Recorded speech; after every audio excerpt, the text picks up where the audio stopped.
নমস্কার বন্ধুরা, আমি কল্পনা প্রতিদিনের মতো চলে এসেছি দেখো আরেকটি রান্না ব্লগ নিয়ে। আজকে দুপুরে ভিডিও করিনি, কী করবো, কি দুপুরে কিছু রান্নাই করিনি। আজকে সব নিচে না, চৈত্র মাসের সোমবার, হর হর মহাদেব। এই দেখো আমি এখন করছি রুটি, তরকারি করেছি, দেখাচ্ছি তরকারিটা। আর সে একটু ডাল করেছি, মুগ ডাল টমেটো দিয়ে করেছি, আর তরকারি এই দেখো। আর গুঁড়ো দুধ আছে, গুঁড়ো দুধ খাবো, হ্যাঁ, রুটি দিয়ে। এই দেখো বাবু তো খাইনি কিছু, এই যে এখন এসে চা খেলো, সারাদিন খাওয়া না বা ছেলেটারও। এবার দেখো এই যে এখন রুটি বানাচ্ছি, এবার রুটি করছি। আর তরকারি, আলুর তরকারি করেছি একটু মশলা দিয়ে, আলুর তরকারি জিরে ফোড়ন দিয়ে, হ্যাঁ, আদা বাটা জিরের গুঁড়ো দিয়ে একটু আলুর তরকারি করেছি।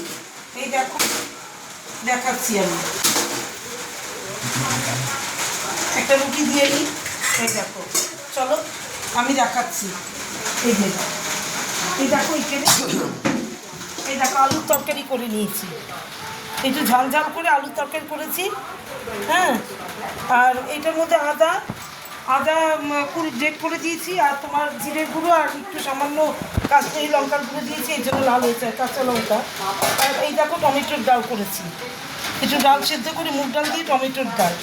আর বাবুকে বলেছিলাম একটু বেগুন নিয়ে আসতে, বাবু চেনে না কিছু না, তারপরে নিজেই পরে বাড়ি করে দিয়েছি যে আনবি না, হ্যাঁ, কান্না পোকা কি নিয়ে আসবি অন্ধকারের মধ্যে, ওই যে বাজার বসে স্টেশনের কাছে, আমি চার গিয়ে আমি নিয়ে আসবো, কিনে নিয়ে আসবো। বাচ্চা মানুষ বলো, ওকে আর পারে ঠিক আমার মতো বাজিয়ে বাজিয়ে আসবে, তাই না? তাহলে এই দেখো এখন তাহলে আমার আজকে রুটি, হ্যাঁ, সারাদিন খাওয়ানি, রুটি, আলুর দম আর টক ডাল, আর দুধ আছে, মানে কৌটোর দুধ, আমুল দুধ, দুধ খাবো আমি। বাবু যদি খায় বাবুকে দেবো, বাবু সাধারণত খেতে চায় না, এবার আমিই খাবো, বাবু না খেলে আমি একাই খাবো। এই আমার আজকে রাতের মেনু। তাহলে শুভ রাত্রি, সবাই ভালো থেকো, সুস্থ থেকো, টাটা।